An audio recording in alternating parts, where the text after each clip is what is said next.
Okay. Saudi.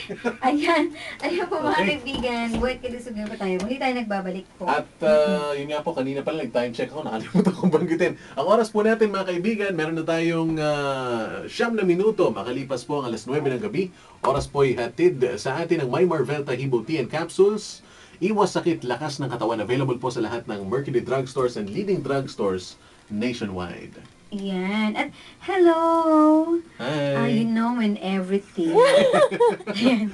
Ganyan. Ito, saktong-sakto Ate Chat sabi dito, Master James and Ate Chat, yung wife ko po kasi 3 years na na-diagnose na mayroong meningitis.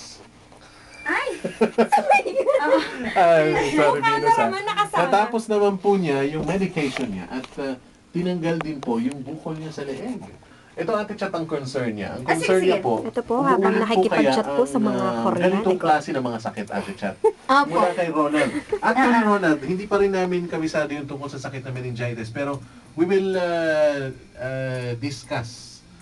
Sige po. Ito medyo ilang impormasyon lang naman to, Ate Chat, about meningitis no? Oh, sige, meningitis. Pero hindi ko alam kung kasama dito yung itinanong niya na kung ito'y maaari bang mag-recur. Pero ilang detalye about meningitis? As Sige, soon as ilang meron tayong detalye. idea. Sige, explain natin yan. Sige. Okay. Meningitis daw is an inflammation, hopefully tama ang aking pag-ano nito, pronounce meninges. Ito yung mga membranes daw, Ate Chat, na nagko-cover dun sa ating brain at sa ating spinal cord. So, yan yung nagko-cover sa ating brain. And the spinal cord. Spinal cord? Ay, ganun? Oo, ang pamamagaho nito ay usually caused by bacteria or viruses. Kaya nga merong viral meningitis Oo, na sa iba